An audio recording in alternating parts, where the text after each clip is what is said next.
Hello students of BCom first year business economics में आज हम इकोनॉमी के बारे में बताएंगे, यानी कि अर्थव्यवस्था। मीनिंग ऑफ इकोनॉमी, अर्थव्यवस्था का अर्थ सुनिए। अर्थव्यवस्था से आशय ऐसी व्यवस्था से है जिसमें आवश्यकताओं की संतुष्टि के लिए परिश्रम आय को अर्जित कर उसका व्यय इस प्रकार करना ताकि अधिकतम आवश्यकताओं को संतुष्ट किया जा सके।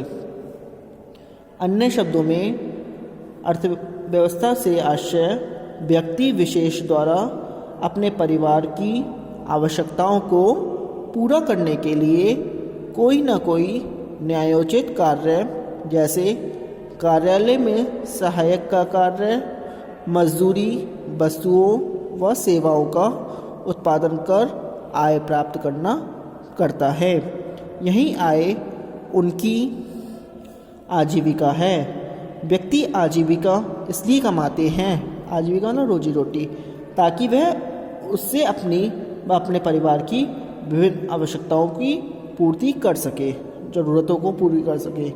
इस प्रकार किसी देश की अर्थव्यवस्था में उस देश के सभी जनसमूह को सम्मिलित किया जाता है जो विभिन्न प्रकार के कार्य करते हुए आजीविका कमाते हैं और उससे अपनी व अपने परिवार की आवश्यकताओं की पूर्ति करते हैं। अर्थव्यवस्था को इस प्रकार परिभाषित किया जा सकता है। इसकी डेफिनेशन है ए.जे. ब्राउन के अनुसार, an economy is a system by which people get a living and satisfy their wants. यानी कि एक अर्थव्यवस्था वह प्रणाली है जिसके द्वारा लोग अपनी आजीविका कमाते हैं तथा अपनी आवश्यकताओं को संतुष्ट करते हैं।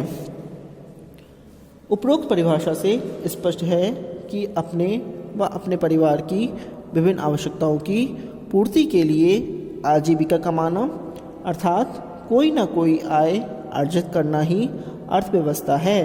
अर्थव्यवस्था कई प्रकार की हो सकती है, जैसे प्रगति के आधार पर विकसित, विकासशील एवं अविकसित, तथा नंबर 2 उत्पादन के साधनों के स्वामित्व के आधार पर पूंजीवादी, समाजवादी तथा मिश्रित अर्थव्यवस्था। भारत ने स्वतंत्रता के बाद मिश्रित अर्थव्यवस्था को अपनाया है। अब आती हैं basic problem of an economy, यानी कि अर्थव्यवस्था की मूलभूत समस्याएं। अर्थव्यवस्था से आशय उस आर्थिक प्रणाली से है जिसके द्वारा समाज की सभी समस्याओं का संचालन किया जाता है। प्रत्येक देश किसी न किसी आर्थिक प्रणाली, पूंजीवाद, समाजवाद, मिश्रित अर्थव्यवस्था पर आधारित होता है। आर्थिक प्रणाली की इसी भिन्नता के कारण अर्थव्यवस्था का संचालन भी भिन्न भिन्न होता है, किंतु साधनों की सीमितता एवं उनके वैकल्पिक प्रयोगों तथा आवश्यकताओं की असीमितता के कारण ही साधनों एवं साध्यों के मध्य उपयुक्त तालमेल बैठाने की समस्याएं प्रत्येक आर्थिक प्रणाली में विद्यमान रहती हैं। इन्हीं समस्याओं को एक अर्थव्यवस्था की केंद्रीय या मूलभूत समस्याएं कहते हैं। प्रोफेसर सैमुअलसन के अनुसार आधारभूत समस्याएं 3 हैं, प्रोफेसर होम के अनुसार 7, प्रोफेसर स्टगलर के अनुसार 4 तथा लेफ्टविच के अनुसार 5 हैं। अतः हम निम्न प्रमुख मूलभूत समस्याओं का वर्णन कर रहे हैं। नंबर 1 दे रखे हैं इसमें, किन वस्तुओं तथा सेवाओं का उत्पादन किया जाए तथा कितनी मात्रा में किया जाए। इसका सुनिए। प्रत्येक अर्थव्यवस्था की सबसे पहली समस्या यह है कि कौन सी वस्तुओं तथा सेवाओं का उत्पादन उपलब्ध दुर्लभ साधनों द्वारा किया जाए, जिससे व्यक्तियों की अधिकतम आवश्यकताओं को संतुष्ट किया जा सके। इस समस्या के उत्पन्न होने का मूल कारण यह है कि आवश्यकताओं की तुलना में साधन सीमित होते हैं। अतएव यह समस्या सीमित साधनों के आवंटन की समस्या है। किन वस्तुओं व सेवाओं का उत्पादन किया जाए, इसके संबंध में हमारे पास अनेक विकल्प हैं। महत्वपूर्ण विकल्प निम्न हैं। नंबर 1, उपभोक्ता वस्तुएं जैसे कपड़ा, चाय, चीनी, गेहूं आदि, और उत्पादक या पूंजीगत वस्तुएं जैसे मशीन, ट्रैक्टर, औजार आदि के मध्य चुनाव। नंबर 2, निजी वस्तुएं जैसे मकान, कार, टीवी, स्कूटर आदि, और सार्वजनिक वस्तुएं जैसे विद्यालय, अस्पताल, पार्क, सड़क आदि के मध्य चुनाव। नंबर 3, नागरिक वस्तुएं जैसे घड़ी, जूते, कपड़े, रेडियो आदि, और सैनिक या युद्धकालीन वस्तुएं जैसे बंदूक, लड़ाकू विमान, टैंक, तोप आदि के मध्य चुनाव। 4th पॉइंट है इसका, उसी में आवश्यकता की फर्स्ट पॉइंट में चल रहा है। आवश्यकता की वस्तुएं जैसे रोटी, कपड़ा, मकान आदि, और विलासिता की वस्तुएं जैसे कार, रंगीन टीवी, फ्रिज, कूलर आदि के मध्य चुनाव।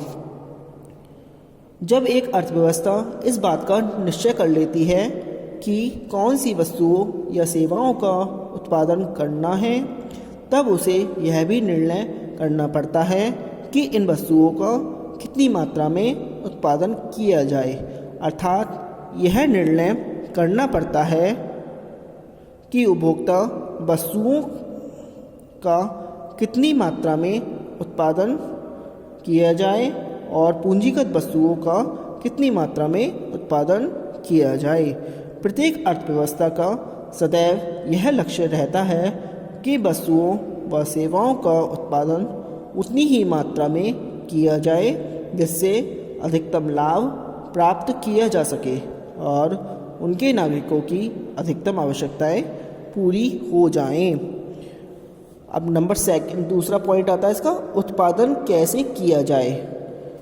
तो सुनिए, अर्थव्यवस्था की दूसरी आधारभूत समस्या यह है कि उत्पादन कैसे किया जाए। यह समस्या उत्पादन तकनीक के चुनाव से संबंधित है। उत्पादन की तकनीक निम्न 2 प्रकार की होती है। फर्स्ट पॉइंट दे रखा है, श्रम प्रधान तकनीक।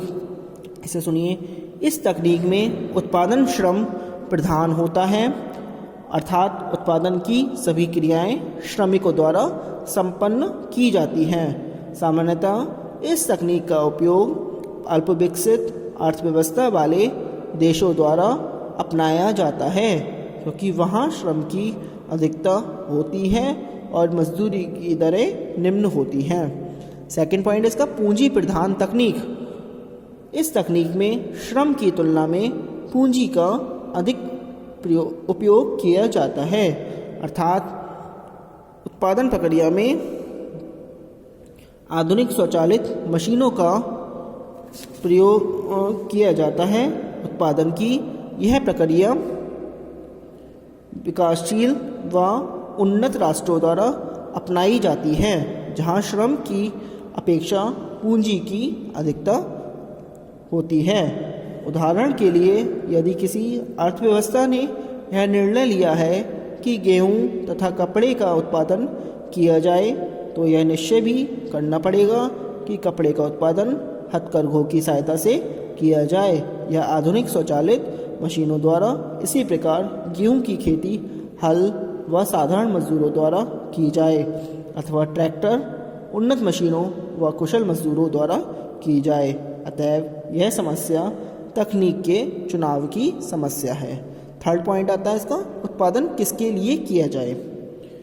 एक अर्थव्यवस्था जब यह भी निश्चय कर लेती है कि किस वस्तुओं का कितनी मात्रा में कैसे उत्पादन किया जाए, तो उसे यह भी निर्णय करना होता है कि उत्पादन किसके लिए किया जाए, अर्थात उत्पादन का वितरण कैसे किया जाए, उपभोक्ता वस्तुओं का अर्थव्यवस्था के घरेलू क्षेत्र में या विभिन्न उपभोक्ताओं में किस प्रकार वितरण किया जाए, क्या उत्पादन का वितरण आवश्यकता के आधार पर किया जाए अथवा उत्पादन के किसी साधन में के उत्पादन में योगदान के आधार पर किया जाए। अगला पॉइंट आता है आपका 4th पॉइंट, साधनों का कुशलतम उपयोग कैसे किया जाए। प्रत्येक अर्थव्यवस्था का यह लक्ष्य होता है कि वह अपने साधनों का कुशलतम उपयोग करे, तभी वह उन्नत तकनीकी से अपने उत्पादन को कर सकेगी। अगला पॉइंट आता है 5th, उत्पादन तथा वितरण में कुशलता कैसे प्राप्त हो। उत्पादन तथा वितरण की कुशलता से प्रत्येक अर्थव्यवस्था की इस समस्या का संबंध साधनों के उत्पादन तथा वितरण की कुशलता से है। पैरेटो के अनुसार साधनों का कुशलतम उत्पादन वह स्थिति है जिसमें किसी एक वस्तु का उत्पादन तब तक नहीं बढ़ाया जा सकता जब तक वह किसी दूसरी वस्तु का उत्पादन कम नहीं किया जा सकता। अगला पॉइंट 6, आर्थिक विकास में वृद्धि कैसे हो। प्रत्येक अर्थव्यवस्था अपने उत्पादन स्तर में वृद्धि करके आर्थिक विकास को प्रोत्साहित करना चाहती है। इसके लिए अर्थव्यवस्था न केवल नवीन साधनों की खोज करती है बल्कि उपलब्ध साधनों का वैकल्पिक प्रयोग करके उत्पादन को गति देती है। अब अगले आती है विभिन्न अर्थव्यवस्था में केंद्रीय समस्याओं का समाधान। इसमें 3 हैं, पूंजीवादी अर्थव्यवस्था में, समाजवादी अर्थव्यवस्था में और मिश्रित अर्थव्यवस्था में। पूंजीवादी अर्थव्यवस्था में सुन लीजिए, पूंजीवादी अर्थव्यवस्था में उत्पादन के साधनों पर निजी नियंत्रण होता है और यह अर्थव्यवस्था उत्पादन और उपभोग के क्षेत्र में स्वतंत्र होती है। दूसरा आता है समाजवादी अर्थव्यवस्था में। समाजवादी अर्थव्यवस्था में उत्पादन के साधनों पर समाज का नियंत्रण होता है तथा आर्थिक क्रियाओं का संचालन समाज के हित के लिए किया जाता है। 3rd पॉइंट है मिश्रित अर्थव्यवस्था में। मिश्रित अर्थव्यवस्था में निजी क्षेत्र एवं सार्वजनिक क्षेत्र दोनों का सह अस्तित्व होता है। Thank you very much. आज के लिए इतना ही काफ़ी।